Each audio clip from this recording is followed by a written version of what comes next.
आज के इस वीडियो में हम लोग देखेंगे लिब्रे ऑफिस कैल्क में जो आपके इम्पोर्टेंट क्वेश्चन थे, जिसका आपका वीडियो बना दिया गया है। चैनल पे आप विजिट करके 42 क्वेश्चन है उसको आप देख सकते हैं। तो इसमें आपका ट्रू फॉल्स का जो कुछ इम्पोर्टेंट क्वेश्चन है वो आपका छूट गया हुआ था, तो इस वीडियो में हम लोग वो कवर करेंगे। तो वीडियो के अंत तक बने रहिए और चलिए शुरू करते हैं कि यहाँ पे जो आपका ट्रू फॉल्स का क्वेश्चन है वो किस प्रकार से पूछे जाते हैं। तो यहाँ पे जो आपका सबसे पहला क्वेश्चन आपका दिया हुआ है, कह रहा है spreadsheet allow use to organise analysis and store data in tabular form. मतलब अगर आपका कोई डेटा है जिसको आप स्टोर करना चाहते हैं, किस फॉर्म में? टेबुलर फॉर्म में। मतलब उसको क्या करना है, सारणी बना करके आपको उस डेटा को व्यवस्थित करना है, संग्रहित करना है या फिर स्टोर करना है। तो या फिर इसमें आप कर सकते हैं कि नहीं, ये आपसे पूछ रहा है। तो इसका जो राइट आंसर है, इसका राइट आंसर क्या हो जाएगा? ट्रू। नेक्स्ट क्वेश्चन जो आपका दिया हुआ है क्वेश्चन नंबर 2। क्वेश्चन नंबर 2 में दिया हुआ है spreadsheet to Libre Office Calc can have only one sheet. कह रहा है कि लिब्रे ऑफिस कैल्क जो होता है उसमें केवल एक ही सीट हो सकती है। तो एक सीट आपका क्या रहता है? तो बाय डिफ़ॉल्ट एक ही सीट रहता है, लेकिन ये कह रहा है एक सीट हो सकती है क्या? तो इसमें आपका गलत हो जाएगा। इसमें जो सीट की संख्या आपकी रहती है, इसमें अगर आपका लिब्रे ऑफिस कैल्क है तो इसमें सीट अगर आपको इंसर्ट करना है तो इसमें आप 32,000 तक के सीट को इंसर्ट कर सकते हैं। नेक्स्ट क्वेश्चन दिया हुआ है Libre Office Calc has number left alignment and alphabet right alignment. कह रहा है कि जो नंबर्स आप लिखते हैं लिब्रे ऑफिस कैल्क में, सेल के अंदर अगर आप नंबर्स लिखते हैं तो कह रहा है कि नंबर्स क्या होता है? लेफ्ट अलाइनमेंट में होता है और अल्फ़ाबेट राइट अलाइनमेंट में होता है। तो इसका जो राइट आंसर है फॉल्स हो जाएगा। अब इस क्वेश्चन को हम लोग देखते हैं कि जब अभी आप नंबर्स को लिखते हैं तो नंबर्स आपका हमेशा राइट साइड में रहता है। नंबर्स अगर आप लिख रहे हैं तो नंबर्स क्या रहता है? हमेशा ये जो नंबर्स आपका है इस नंबर को क्या करते हैं? राइट साइड में रहता है। और अगर आप अल्फ़ाबेट लिखते हैं तो इसको लेफ़्ट साइड में आपका बाय डिफ़ॉल्ट आता है। अगर एक सेल के अंदर, एक सेल है आपका, एक सेल के अंदर अगर लिखते हैं तो इस तरीके से आपका दिखाई देता है। नेक्स्ट क्वेश्चन दिया हुआ है Libre Office Calc by default provides an auto calculator feature that display as if in a range, a selected range। कह रहा है लिब्रे ऑफिस कैल्क में बाय डिफ़ॉल्ट ऑटो कैलकुलेटर का ऑप्शन दिखाई देता है अगर आप किसी भी रेंज को, किसी भी सेल को अगर सेलेक्ट किए हैं तब। तो यहाँ पे ऑटो जो आपका है, ऑटो कैलकुलेट जो आपका दिया हुआ है वो आपका फीचर्स दिखाई नहीं देता, उसमें आपको सेलेक्ट करना पड़ता है। तो जो इसका राइट आंसर है, तो राइट आंसर क्या हो जाएगा इसका? ट्रू। तो इसमें अगर देखेंगे कि आपके पास अगर 4 से 5 सेल हैं तो सेल मान लीजिए आपका इसी प्रकार से होगा। तो इस सेल में आपको करना क्या है?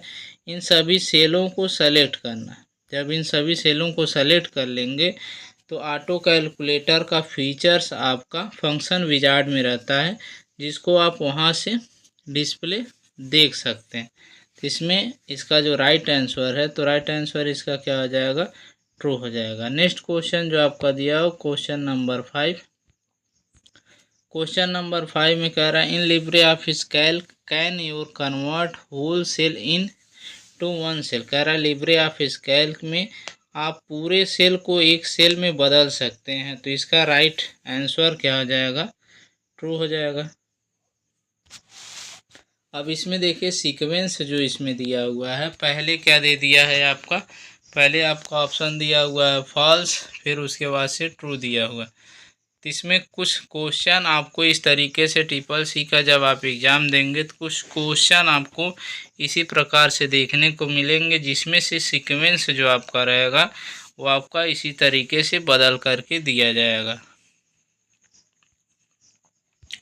क्वेश्चन नंबर 6 दिया हुआ है Libre Office Calc. Question number 6 में कह रहा है Libre Office Calc and writer does CTRL+D। कह रहा है लिब्रे ऑफिस कैल्क में और राइटर में CTRL प्लस D दोनों का सेम इस्तेमाल होता है, तो इसका जो राइट आंसर है वो क्या हो जाएगा, फॉल्स हो जाएगा। क्योंकि जब आप लिब्रे ऑफिस कैल्क में CTRL प्लस D का जब आप इस्तेमाल करेंगे तो उसमें फिल डाउन होता है, और राइटर अगर आप इस्तेमाल करते हैं लिब्रे ऑफिस राइटर, तो इसमें आपका डबल अंडरलाइन का इस्तेमाल होता है।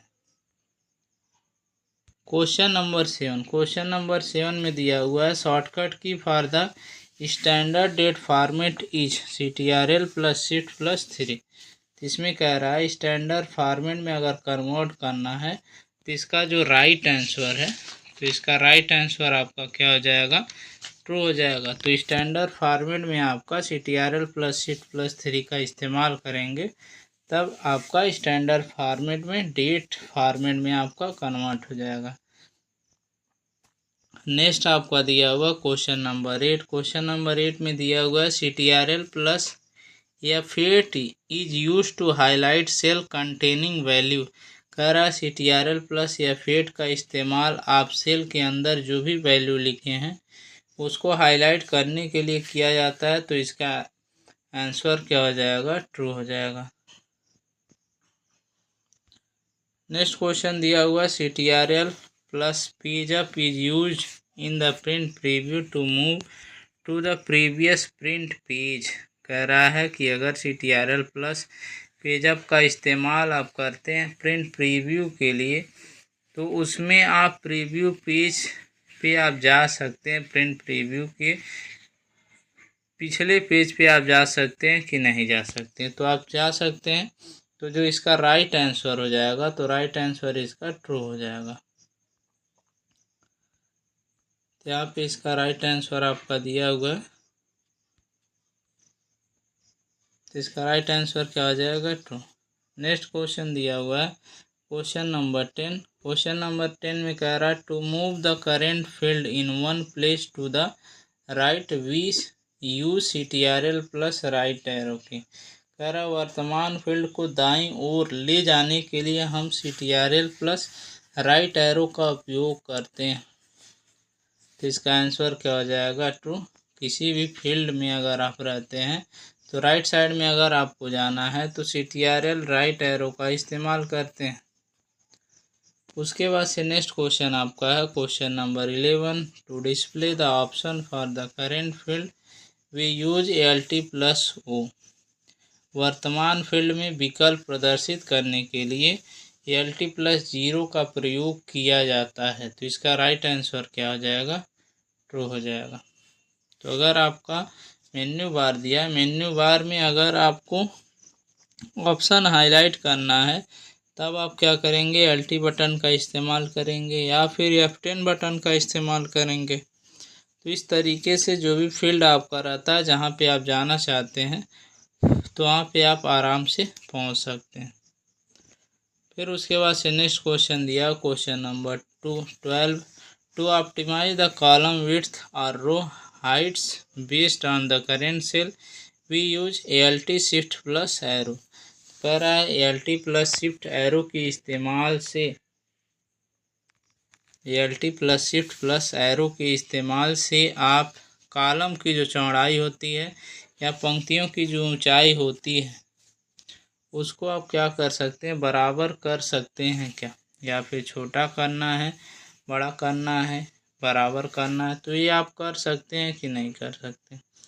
तो इसका जो राइट आंसर है वो आपका सही हो जाएगा। और अगर इसमें आप ALT plus shift plus arrow इसमें आपका दिया हुआ है ALT प्लस एरो की का इस्तेमाल लेफ़्ट राइट से करते हैं, तो उसमें जो आपका कॉलम का विड्थ होता है, सेल का विड्थ अगर देखेंगे तो उसमें आपको उसे बढ़ा भी सकते हैं, घटा भी सकते हैं।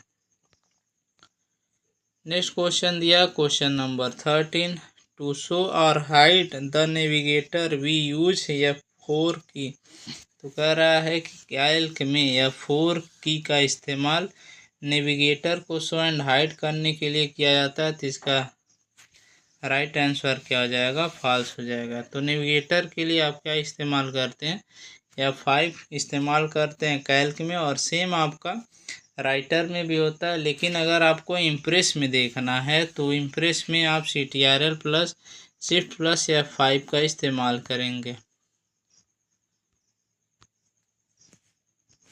नेक्स्ट क्वेश्चन है question number 14। The property desk of the side bar has 5 panels. कह रहा प्रॉपर्टी डेस्क में आपके 5 पैनल्स होते हैं क्या? तो इसका जो राइट आंसर है वो क्या हो जाएगा? ट्रू हो जाएगा। नेक्स्ट क्वेश्चन दिया हुआ question number 15। Import and export of spreadsheet can be done in multiple format including HTML, CSV, PDF and post script. तो कह रहा है कि इंपोर्ट अगर आपको करना है या फिर एक्सपोर्ट करना है, मतलब क्या है कि आप किसी डेटा को कंप्यूटर के अंदर कैल्क के अंदर रखना चाहते हैं या फिर कैल्क से आप बाहर करना चाहते हैं, तो कौन कौन से आप डेटा को मल्टीपल जो फॉर्मेट्स दिए गए हैं कौन कौन सा इंक्लूड कर सकते हैं। तो ये सभी इंक्लूड कर सकते हैं कि नहीं? तो इसमें आपका क्या दिया हुआ है? इसका राइट आंसर क्या हो जाएगा? फॉल्स। फिर उसके बाद से नेक्स्ट क्वेश्चन दिया हुआ है द फार्मूला।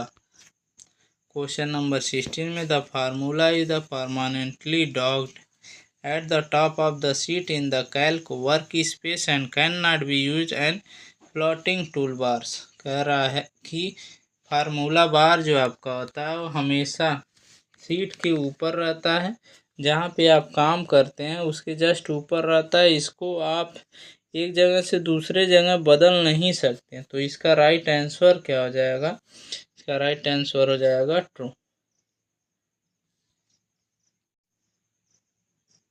क्वेश्चन नंबर 17 में दिया हुआ है in Calc each sheet can have a maximum of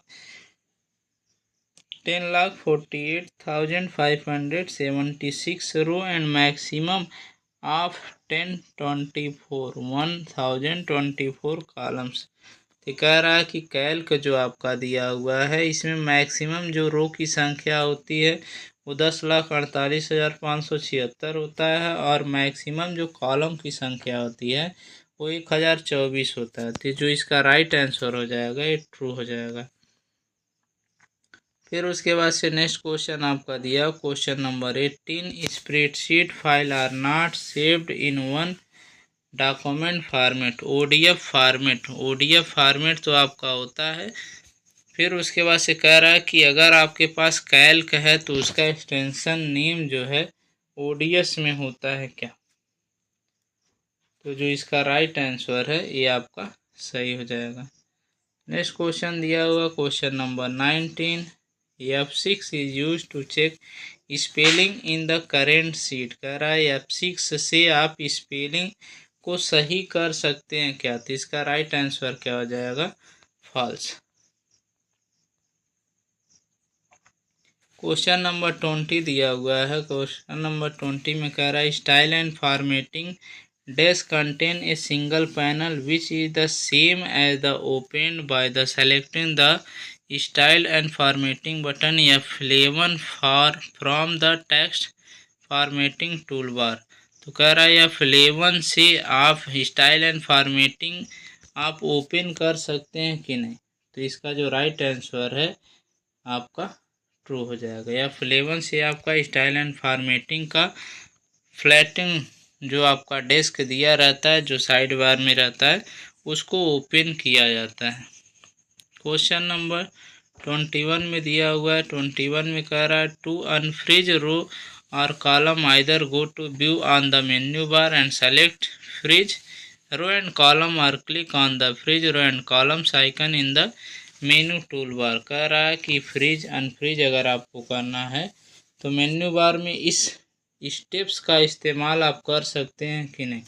तो ये जो स्टेप आपका दिया हुआ है सही दिया हुआ है, तो इसका राइट आंसर क्या हो जाएगा? ट्रू हो जाएगा। नेक्स्ट क्वेश्चन जो दिया हुआ है to display any comment attach to the current cell CTRL plus F2 is use. कह रहा वर्तमान सेल से जुड़ी किसी भी टिप्पणी को प्रदर्शित करने के लिए CTRL प्लस F2 का उपयोग किया जाता है। तो इसमें कह रहा है कि कमेंट अगर आपको अटैच करना है तो कमेंट अटैच करने के लिए CTRL प्लस F2 का इस्तेमाल करते हैं तो इसका राइट आंसर क्या हो जाएगा, फॉल्स हो जाएगा। लास्ट आपका इस वीडियो का जो लास्ट क्वेश्चन आपका दिया हुआ है क्वेश्चन नंबर 23, कह रहा है automatic wrapping test option is found in alignment tab under menu बार।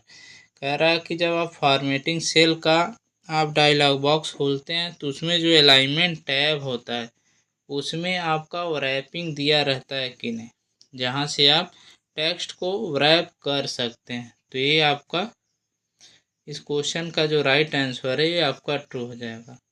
तो आज की इस वीडियो में सिर्फ ट्रू फॉल्स के क्वेश्चन को कवर किए हैं और इसमें टोटल आपके 23 क्वेश्चन थे जो ट्रू फॉल्स के थे और ऑप्शनल टाइप्स के जो क्वेश्चन थे वो आपके 42 थे। 42 वाले क्वेश्चन को अगर आप नहीं देखे हैं तो आप इसके पहले के जो वीडियो हैं वहाँ चैनल पे विजिट करके वहाँ से आप देख सकते हैं, जो कि आपका पार्ट 1 है। तो आज के इस वीडियो में सिर्फ इतना ही, मिलते हैं नेक्स्ट पार्ट में नेक्स्ट वीडियो के साथ।